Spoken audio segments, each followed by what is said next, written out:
So it all begins inside a cave where a man in a suit could be seen sitting on what looked like a throne, completely confused and at a loss for words, trying to figure out what the hell was going on. Because in front of him were a bunch of hooligans on their knees, jumping around as if they were celebrating the greatest day of their lives. And yep, green skin, long noses, pointy ears, short stature. These creatures are indeed goblins. And what was even stranger about this whole situation was how these little green creatures were acting toward the guy. And apparently, the sight was so bizarre that the man literally lost a couple years off his life trying to process what he was looking at. Oh wow. Damn. Okay. Bro's got moves. Hold on. Is that a windmill? Dude's actually breakdancing. Since when do goblins learn how to breakdance? As for the man, he was less impressed by little bro's skill and more concerned, since none of this made any sense. For all he knew, these guys could be getting ready for a massive feast with him as the main course.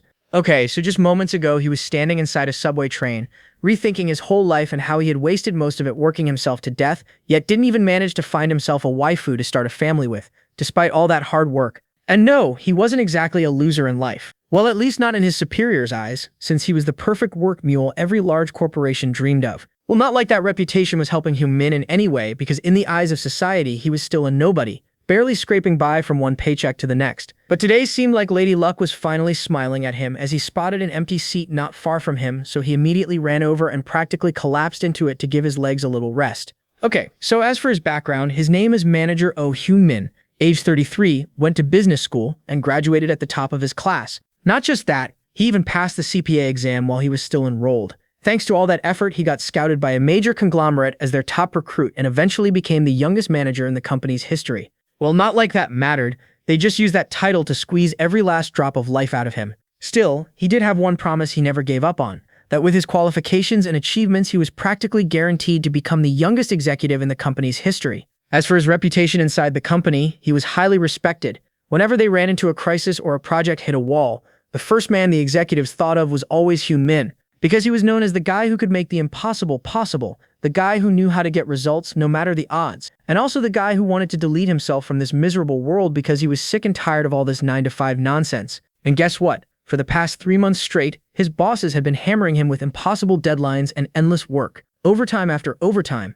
And right now, he was so exhausted that he just wanted to close his eyes and disappear for a while. Which brings us back to the present, where his wish came true. When he opened his eyes once again, he found himself in a completely different place. As all that was going through his head, he heard tiny footsteps running towards him. Surprised, he turned to see what it was and found what has to be the cutest and chubbiest rosy-cheeked goblin child I have seen my entire life. And this cute little fella brought our boy an apple for him to eat, and with the most innocent smile on his face, he presented the thing to him. Yeah, despite all that cuteness and stuff, the dude was still pretty suspicious about this whole setup. Still, he took that thing from the child's hands, and upon looking closer, realized this thing resembled no fruit he had seen his entire life. Not just that, but for some reason it felt like he could feel a faint pulse under the skin of that fruit. Still confused and terrified, he looked up, deciding to toss the thing away when no one was looking. But the problem was everyone was looking. All of them had their eyes glued to him and the fruit, waiting for him to take one bite, which kind of made him feel like a bad guy in this situation. These creatures offered him something to eat, and he was thinking about tossing it away instead of being grateful. Plus, he could feel his stomach growling just staring at the thing, so in the end, he decided to just fuck it and take a bite. After that, whatever happens, happens. Plus, if this was going to be his last meal, he was going to enjoy it. So he dug in, sank his teeth into that fruit, and immediately got wide-eyed, because this thing actually tasted really good, like extremely good, unlike any fruit he'd had his entire life. As for the creatures, the whole place erupted in cheers, seeing the man devour that thing. And that made no sense. After all, it's just a fruit. What's there to celebrate about? Well, the answer came moments later, as he felt an overwhelming burning pain shooting through his chest, causing him to drop to his knees. While trying to get his head straight, he wondered if that fruit was poison or something. And then, bam! Some kind of shiny object appeared before his face. Yep, a system window with a bunch of his details and a warning on the bottom about some war that was about to begin in 4 days.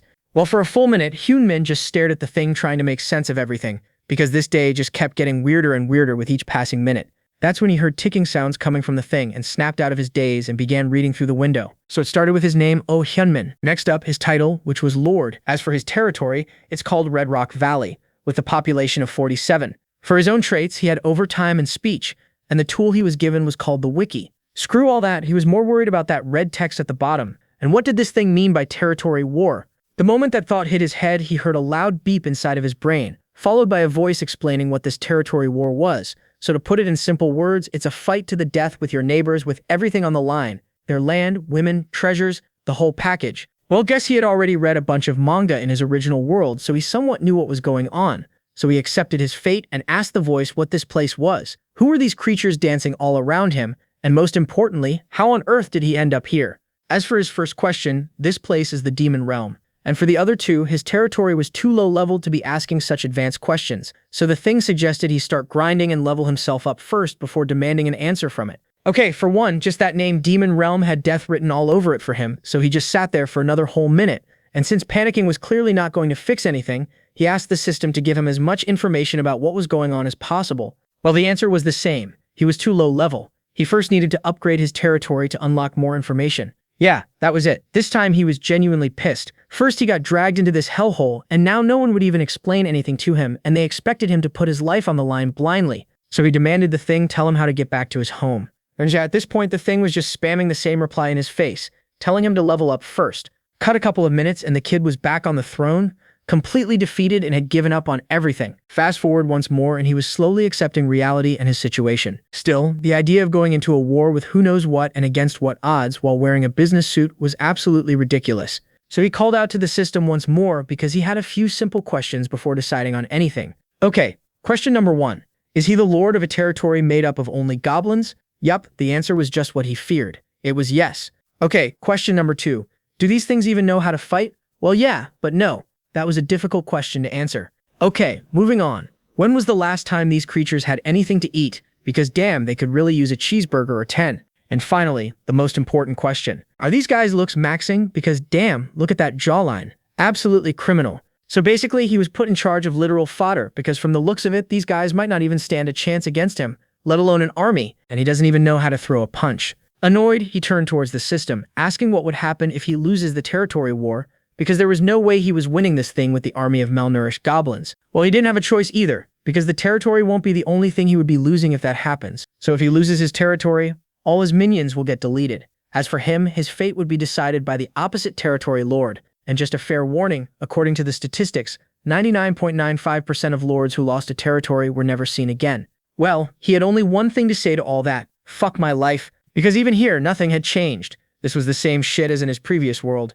No budget, no manpower, no time, only him powering through it all. Because the report had to be finished before the deadline, and he never gave up no matter how miserable things got or what the odds were. So why would he give up now when his literal life was on the line? And now he only had one question left for the system, which was, if he keeps winning and expanding his territory, is there a chance he might find a way to go back home? The answer wasn't a yes, nor was it a no. The system just told the kid there was a possibility. Well, that was good enough for him, so he got up and began making his way towards his people with their very first orders. And at that moment, all eyes were on him, everyone waiting to hear what their new lord would say. And then he finally spoke, and the first thing he told all of them was that there was a war coming their way. But he assured them not to worry, because they were in the presence of the youngest manager since the company's founding, someone destined to become the youngest executive, and a man who has no intentions of dying so soon. Well, at least not before laying his eyes on all the beautiful women of this new world. Which would mean starting today, all of them are going to have to start working overtime. Okay, some of that stuff was straight up bullshit at the end, but I'm drinking and reading right now, so bear with it. Next chapter, and our boy was walking around getting a feel for his territory to plan their next move. Eventually, he reached a spot that caught his eye. It was a narrow entrance, perfect for what he was planning. But first, he needed to understand just how much his unpaid workers knew about fighting and strategy, so he asked them for suggestions. Yeah, well, turns out they are passive cowards who don't have a single clue about the art of warfare. And to make it worse, his annoying system kept butting in with those useless responses, and it was starting to get on his nerves. But that thing was the least of his worries since, from where things stood at the moment, those green things were completely useless. He might as well just walk out of that cave and deliver himself over to the enemy to save them the trouble. Well, for now, he could only trust his instincts and pray these stupid goblins won't fuck everything up for him, so he called for their attention and explained this narrow pathway is their lifeline, so they must defend it with their lives. And since time was of the essence, he decided to start their training right away. And his first move was to split the goblins into smaller teams. The first team were to head out immediately and chop down branches from all the nearby trees. Yeah, they had absolutely no clue what this hairless monkey was talking about, and seeing them making those faces got the guy furious as he ordered them to get moving and stop asking stupid questions. Yeah, that glare was enough to make them soil themselves, and they went running out of the cave to carry out the order. Next up was a team of 15 goblins who were instructed to climb the mountain, after which they were to gather as many rocks as possible and pile them on top of that cliff. They obeyed and made their way up the steep slope. Okay, now, finally, it was time for the rest of them, whose job was to help him dig a pitfall at the entrance of the cave. They also obeyed, dropped down, and started digging with their bare hands. Same for our hero. Despite his fingers literally screaming with pain from bleeding and breaking nails, he knew he couldn't stop if he wanted to survive and find a way to return back to his original world, a place where no one would give a damn whether he lived or died. Just like that, the story fast-forwarded and the boulders were now in place. As for the branches, they were sharpened into wooden spears to be used as weapons. The pit was also done, providing what little defense it could. As for the workforce, they were done, completely exhausted, covered in dirt, and already on the verge of collapsing. But they had no time to take a break. The clock was still ticking, and with each passing second, that battle drew closer. So he called for all their attention, and he had some bad news for all of them. Everything they did up to this point was just a warm-up. Their real training was about to begin, but he assured all of them not to worry. None of them are going to die from training. It may seem like hell and painful at the moment, but every drop of sweat they shed at this moment will save them a drop of blood in the territory war. And with that epic speech finished, he shouted for all of them to give him their best battle cry. Well, that seemed to do the trick, because that speech motivated all the goblins to roar at the top of their lungs, which was perfect. So he shouted for all of them to grab their weapons and assemble. They obeyed, took a few steps, and boom, face planted onto the ground, destroying every bit of morale they had built up in the past 5 minutes. Yeah, turns out he would need to do more than just motivate them with words if he wanted them to survive. After a while, the army was back on its feet, and in their hands, stones, rusted daggers, and most of them bare-handed. Yeah, hand-to-hand combat or a frontal assault on the enemy was out of the question with these conditions, meaning he would need to stick to relying on strategy. Plus, he still had no clue what kind of an opponent they were facing, so that was also a problem. Lucky for him, he was really into history and wars and stuff and had read a lot of books about strategy, so he had a plan. And he was thinking of using all that knowledge to good use to outsmart the enemy and try and turn the tide of this battle to his favor as much as possible. But first, he needed to teach that stuff to these clumsy idiots, so he asked them to form an orderly line. Oh god, these buffoons didn't even know how to do that, meaning Human had to teach everything from the very basics. So he started with one goblin as a reference line, grabbed another, shoved him right next to the first one. Then he slowly continued doing the same, and brought in the third, and before you knew it, all of them were properly lined up. With the first part done, it was now time to teach them how to use a spear, so he demonstrated the proper technique, after which came the stabbing part, and even this was too much for their pea-sized brains to comprehend as they stared at the man making those strange movements in awe.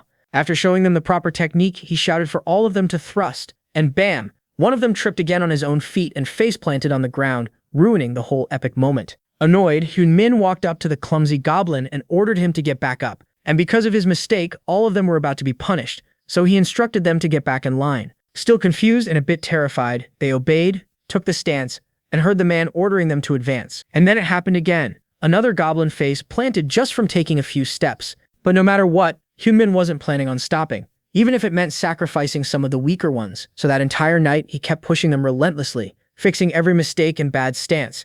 And before long, all of them had reached their limit and were so exhausted that they could hardly stand on their 2 feet. But that was a good thing, because he noticed all their expressions slowly starting to change, and they didn't look like those same scared little goblins anymore, which meant it was time to strike while the iron was hot, so he got all of them moving again. And with that, the real session of training began, with the goblins pushing past their limits and learning from their mistakes and slowly getting better. Before long, the sun rose, but their training didn't stop. No matter how many times they fell, they were forced back on their feet. Some even dislocated their joints from overexertion, but it didn't matter to Hyunmin. All he cared for was survival, and he was willing to go to any lengths to achieve it. And the goblins knew that too, but were too scared to stand up to their chief, so they just listened and kept going. Just then, another voice rang out in the place, calling out to our boy, so he turned around and saw that same chubby goblin walking up to him. Confused, he asked what the child wanted, and I know this is a story and all, but this part seriously stung me, as the poor little thing suggested he send them out as sacrifices to the enemies. Oh yeah, that part seriously hurt, so he asked the child what he was talking about. Well, turns out this wasn't the first time their tribe was on the verge of being annihilated by the enemy. In the past, what they did was send 3 young ones from the tribe as sacrifices and beg for mercy. Holding onto his finger, the little thing assured the man that it was okay, because in this way, not only the tribe, but he would also be spared. After hearing everything this child had to say, Hyunmin had no words to describe the anger he was feeling inside of his heart. Because how many younglings have these cowards sacrificed already for this child to be saying something like that so casually? Holding back his rage, he turned towards the adults and made it clear he didn't care how they had been living their lives up till this point. But he just has one question to ask of them, if they were happy with their lives, having to survive by offering the younglings of their tribe. Yeah, none of the adults had an answer to that question, but the expressions on their faces told the whole story. But seeing how pathetic these people were made Hyunmin's blood boil. and consumed with rage, he shouted for all of them to stand straight, because from this day on, they won't sacrifice a single child and would rather fight to the last man and embrace death over living like cowards. Not just that, they would fight and take back every single inch of land that was stolen from them and pay back the enemy tenfold for everything they've done. Oh boy, this time the cries that erupted from the goblins were on a completely different level after hearing those inspiring words from their brave chief. And with that, it was finally the day of the battle. With 3 seconds left on the clock, then it happened. The red warning flashed before humans' eyes, and the whole forest echoed with loud screams of enemy forces charging in towards their cave. Before long, an army of goblins was standing in front of their gates, and on the other side of that pit, scrawny but determined goblins burning with fighting spirit and resolve were waiting for them to make the first move. As for our hero, after the relentless training he pushed his people through, he was confident in his victory, so he ordered all of them to get into position. The goblins obeyed, formed an orderly line to block off the entrance.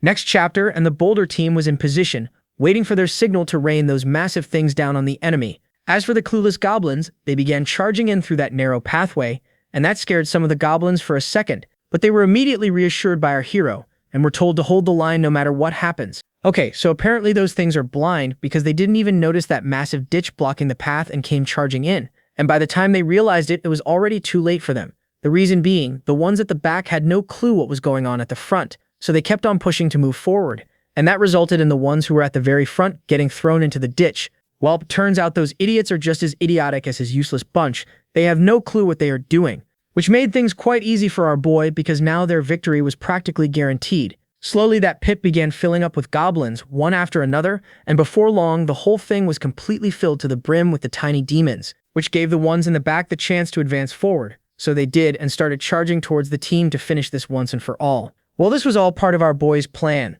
This is exactly what he wanted from the start, so he shouted, giving the signal to the rest of the team. And the next thing the invaders saw were massive boulders raining down on them from above. And then boom, those things came crashing down, crushing most of them in an instant. Then came the second wave of boulders, and the sound of breaking bones filled the entire cave, followed by the agonizing screams of the goblins. That's when one of the chubby ones with a little bit of common sense realized this whole thing was a trap, so he tried warning the remaining goblins so they could retreat. But instead of listening to the fat fella, all of them crashed into him, causing the fat bastard to get pushed forward. And well, I don't think he would be walking after what that boulder did to his spine. And one more thing, why on earth is that goblin so caked up? I mean, damn boy.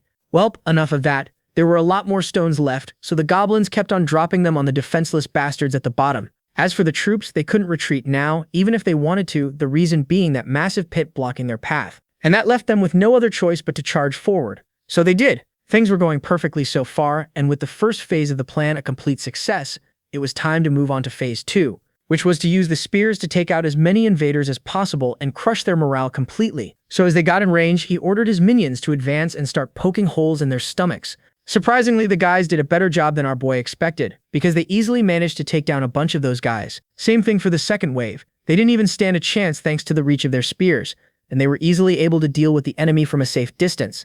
While some of them were still pretty horrified with everything that was going on. Thankfully, our boy noticed that, so he shouted for the useless one to get his head in the game and pull that thing out to target the next enemy. Same thing for the rest of them. The fight was still far from over, so they needed to keep the line until he said otherwise. And just like that, it continued for a few more minutes. Any soldier who tried breaking through the line got poked by the sticks, resulting in the rest of them slowly backing away, fearing the same fate. So the line began slowly pushing them back towards the exit. The exit, where they completely forgot, was that ditch, and all of them got thrown right back in there. With their forces now running away, it seemed like the battle was finally over. That was until a massive shadow of something was seen slowly walking into the cave. Seeing the figure standing before them, all the enemy soldiers froze stiff in place, fearing the fate that awaited them for failing. As for the creature, it took in a deep breath and let out a deafening roar, shaking the entire cave with its sheer force. After announcing its arrival, he crouched down and leaped right over the massive ditch to get to our boy and managed to land right in front of him. Well, what do you know?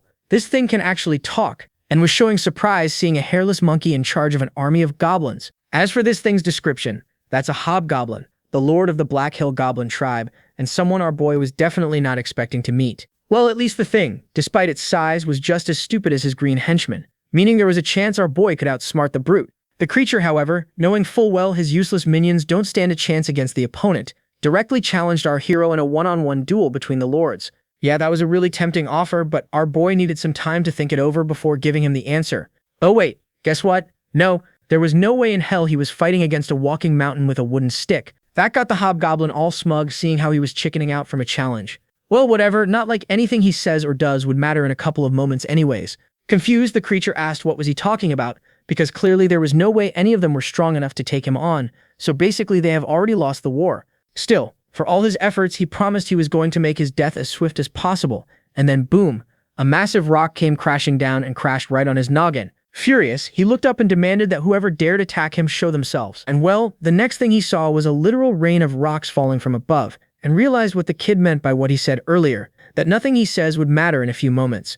But it was already too late for him, and those things crushed his massive body beneath their weight. And damn, I don't think rocks are supposed to do that, because that's just brutal. Well, whatever. A win is a win, no matter how you get it. Plus, why would he accept his stupid challenge when he was already the clear victor of this battle? As soon as that happened, the system window appeared before him once more, confirming and congratulating him on his victory, which meant it was now time for another one of their victory cries. As for his minions, their morale was off the roof after pulling off the impossible. Well, same couldn't be said about the enemies. They were in terrible condition, but that was the least of their worries at the moment, because with their boss gone, their chances of survival were now next to none. Our boy also noticed his minions getting ready to execute the surviving goblins, so he ordered all of them to stop. This sudden command surprised them, so they asked the reason. Same thing for the rest of them, because these are the same people who tormented them for years, attacked them over and over, and killed countless of their own. So if they let them live, they would surely return back with an even larger army. Human agreed that was a possibility, but what good would it do them if they took them out? Instead, he proposed a different solution: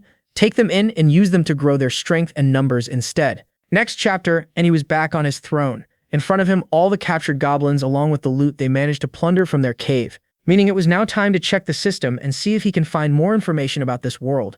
Well, at first there was a whole bunch of useless stuff, like his territory getting upgraded to level 2, information about the 213 goblins they managed to capture that were now part of his tribe, bringing their population up to 260, plus the stuff they managed to plunder from the enemy cave, which was a bunch of fruit, animal hide, and dried meat.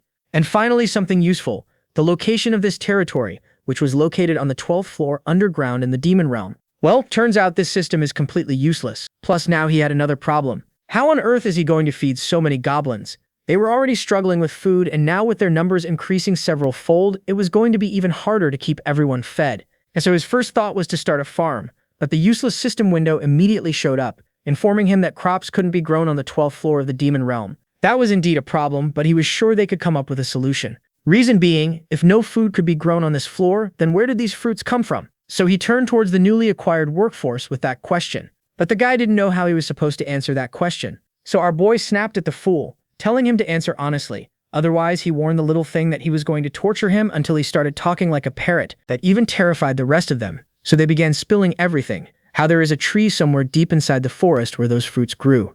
Now they weren't making any sense, so he asked them to stop screaming and tell him exactly where this tree was. After calming them down a little, he turned towards his OG minions and pointed at 3 of them to come forward. So basically, he wanted them to act as scouts and find out everything about the forest. For some reason, the moment they heard he was sending goblins out as scouts into the forest, whispers began spreading among the newly captured goblins. Realizing something was up, he asked the goblins what was all that about. So there was something out there in that forest, something these guys refer to as a guardian. So our boy asked for the creature's description. But sadly, even they have no idea what it looks like, because anyone who has ever been unfortunate enough to come across that creature was never to be seen again. Well, that was quite useful information. Still, their survival depended on this scouting party succeeding, meaning they had no other choice but to send them. The creature, seeing that the man was satisfied, begged the man not to torture him. But the minions were still dead set on taking each and every one of them out for putting them through so much misery for all these years. And that got our boy furious, because they were still trying to go against his direct orders. And seeing how they were still hung up on the same thing despite him already explaining everything,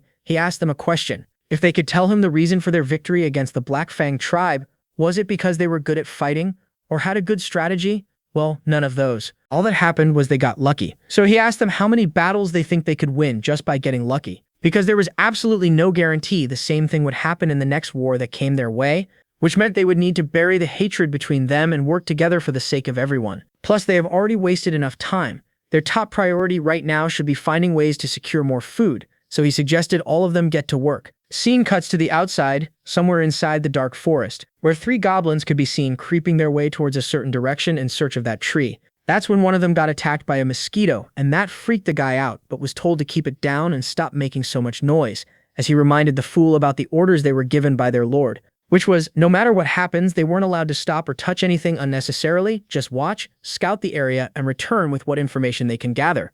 Just like that, they continued their crawl for a few more minutes. That's when one of them spotted something worth checking out, so he pointed at his friends to look up. Turns out, it was the tree they had been looking for, which was good news, so one of them decided to snag some of those things before heading back, but was immediately stopped by his friend. Oh dear lord, the whole tree was covered with some kind of threads. And that wasn't even the weirdest thing here, because as they looked at the ground, they found a bunch of strange-looking holes all around the area. Curious, one of them decided to check what this weird liquid was. Ew, nasty. Yup, that's someone's guts turned into paste. As for the setting, it's pretty obvious what they are dealing with here. Realizing all of them were in danger, the leaders signaled for the two to immediately turn around, because they can't afford to waste any more time in this place. They did as told, turned around, but just as they were about to move, they heard some weird noise coming from the back. Looking back, they found one of their friends slowly getting pulled up from the ground towards the tree branch, and poof, he vanished. And whatever happened to him afterward had the other two shitting in their pants. Cut back to our boy, who was in the middle of questioning his minions to find out more about this world. And turns out these guys are terrible at everything. All he got from them was that there was a desert not far from their location. Well, that information was of no use to him. Well, not like he could complain. After all, these goblins barely knew anything about the world themselves, so he would just have to work with the little information he got. In the middle of all that, he heard screams coming from the distance calling for him. Seeing that it was the goblins he sent out as scouts, he asked the two what happened and where was their third friend. But the guys were so terrified after everything they saw there that they weren't even making sense anymore. That's when our boy noticed something shiny on one of the goblins' shoulders, so he decided to take a look and noticed it was some sticky piece of string, so he asked the two to calm down and tell him exactly what they saw in the forest. After a bit, they were telling the whole story to the kid, and the more details they revealed, the darker his expression became. Because from all the descriptions they gave, there was only one creature that came to mind that matched everything perfectly, a giant spider. And if that was the case, then there was a very high possibility they could be dealing with a whole colony of those things, meaning their chances of survival were next to none if those things decided to come after them. Well, whatever. No use panicking about it. He needed to find a solution, and he already had an idea to get them out of this situation. But he wasn't exactly happy about using this method. So he turned towards the goblins and instructed all of them to pack everything up, and when they asked the reason, he told all of them they were heading straight into that forest. Cut back to the tree, where that spider could be seen devouring its freshly captured prey. And not far from that location was our hero, along with some of his goblins. Turns out they had been camping in this place for quite some time now. Reason being, he wanted to ambush one of those spiders in this opening to learn a little bit more about them. But so far, not even a single one had shown itself. And that was starting to annoy him because they couldn't fight those things inside of a dense forest with all those webs stretched all around the place because his stupid army would get tangled up in no time. Plus, there was another thing bugging him. Food shortage. Things weren't looking too good for them. The goblins were going crazy, pouncing on anything they could shove into their mouths just to ease the hunger. The only way left was a frontal attack. But then again, how are they going to deal with these webs? These things are practically indestructible without proper equipment or weapons. Just then, he spotted the chubby one sneaking his way towards the forest. So he called out to the little guy, and hearing that he was planning on heading into the forest, he told the kid to get his tushy back with the others and don't even dare step foot in that place. Same thing for the elders. He instructed them to make sure no one tries to sneak into that forest, because they couldn't afford to lose anyone. Cut a couple more hours, and all of them got startled after suddenly hearing loud thunder rumbling overhead, followed by heavy rain pouring down. So he instructed all of them to run into the cave and take shelter. Still, he was surprised seeing the weather so normal in the demon realm, because rain was the last thing he was expecting in this place. That suddenly gave him an idea, so he reached into his pocket to test his theory and brought out the web to see if water would have any effect on it. Sadly, no, that thing was just as sturdy as ever. Well, no use standing out here in the rain like an idiot, so he decided to call it a night and headed back inside. Getting in, his first question was whether everyone was accounted for, and well, turns out they had a problem. One member of their tribe was missing. Annoyed, he did a quick count and realized one goblin indeed was missing, so he asked who it was. And unsurprisingly, it was that fat kid who was trying to enter into the forest not too long ago. And him being missing meant he managed to slip away and went into that forest, despite being told not to. And that pissed him off because, for one, where were the adults who were supposed to keep a watch on the kids, and two, why on earth are goblins such stupid trouble magnets? But then again, snapping at them wasn't going to solve anything, so he decided to think with a level head. His first thought was to send in a scout party, but he quickly dismissed the idea because with their superior intelligence of a goldfish, these guys would end up a snack for those spiders in no time. That only left him with one final option. Go out there himself and bring that kid back before something turned him into a fat burger. Seeing him walking out with a spear, the rest of the goblins tried stopping the fool, but he assured them he was going to be fine on his own. As for them, they were to stay put and wait for him to return. After a while, he was in deeper parts of the forest, but despite walking for so long, there was no sign of that kid anywhere. Plus, the deeper he went, the quieter the forest became, which was starting to scare him a little. Then again, this wasn't the time to lose his nerve. He was a leader of a tribe and his people depended on him, so he kept pushing forward. Eventually, he spotted something on the ground, and upon looking closer, noticed they were tiny footprints. Now with a trail to follow, he decided to track them. But before he could, he got startled seeing lightning strike not far from his location, followed by someone's screams echoing throughout the forest. So he immediately ran towards the location and soon saw fire burning in the distance. Realizing something was there, he readied his spear to face whatever it was lurking in the shadows, making those strange noises, but instead saw little Chub Chub running at him at full speed with his butt on fire. And the little one, instead of doing the classic stop, drop, and roll, ran straight at him and jumped into the air, aiming right for his face. But luckily, he managed to catch the kid before he rubbed his burning butt all over his face. But the kid squealing in pain was making it really hard for him to keep his balance, and he almost dropped to the ground. He tried calming the kid down so he could put out the fire, but the kid refused to listen and kept on slapping him across the face. Finally, having enough of his nonsense, he slammed the kid into a nearby puddle to calm him down, and thankfully that worked. The fire was extinguished from his ass, and he finally stopped screaming. Yeah, well, he wasn't planning on letting the kid rest after the trouble he went through to find him, so he asked the kid what on earth he was thinking, coming all this way all by himself, knowing full well the dangers lurking in the forest. The child, completely scared and exhausted, began bawling his eyes out while explaining the reason, which was his little brother, who had been starving for days, so he came here to find him something to eat. Well, he should have at least told someone instead of coming here all by himself. Plus, now he had gotten himself hurt. In the middle of his scolding, he noticed something and stopped. Turns out he suddenly got an idea to fix all their problems, so he took off his jacket to test it. Cut to the goblins who, despite the orders and being scared shitless of the place, were seen following our boy's footprints because they were worried about him. And after walking for a bit, they heard some rustling noises coming from not far from them, so all of them got on their guard. That's when they saw something shining, slowly getting closer to their location. At first, all of them were so terrified that they began screaming, since it was unlike anything they had ever seen before. But then they stopped after getting a good look at what it was, and it was such an unbelievable sight that all of them dropped to their knees. And at that moment, those goblins felt a breathtaking sense of awe. An overwhelming flame glowing alone in the dark, something they have never seen in their lives. A man holding fire in his hands, walking out of the darkness as if he had stolen the sun itself. As for our hero, he was just staring at all of them with a confused expression, wondering what on earth all of them were doing. But he quickly lost interest and prepared to show them what he learned today. Turns out these threads aren't indestructible after all, because when exposed to fire, they began burning away like dry paper. And it was all thanks to this chubby rascal, because if it weren't for him running off like that, he would have never discovered their weakness. And since he did such an incredible job for their tribe, he decided to give him a proper name, which was Kim Prometheus, or in short, Kim Prodi. And this name was a reward to him for bringing fire to the tribe. Just as he placed his hand on the child's head, a strange light appeared over the kid, followed by a mysterious voice announcing his new name. And with that, the kid suddenly felt something strange as his body began levitating into the air. This even shocked our boy because all he did was give him a name. He certainly wasn't expecting a magical reaction. Just as quickly, that light began to fade, and the kid was gently lowered back onto his feet. Confused with everything he just witnessed, our boy asked what that was and if he felt anything change about himself. Before the kid could answer, he heard the rest of the goblins beginning to cheer for some reason, as if they had just witnessed a miracle. But instead of asking what all the excitement was about, he ordered everyone to quiet down, because they have no time to be playing around anymore. First up, he asked them to form an orderly line and gather every single one of their goblin friends they can, because they were heading out to annihilate those bastard spiders. After all, nobody gets to spawn camp their food source and live to tell the tale. Well, that's all for today, folks. I hope that you enjoyed it. If you did, please give the video a thumbs up, and if you want to know what happens next, hit the subscribe button. Until next time, take care.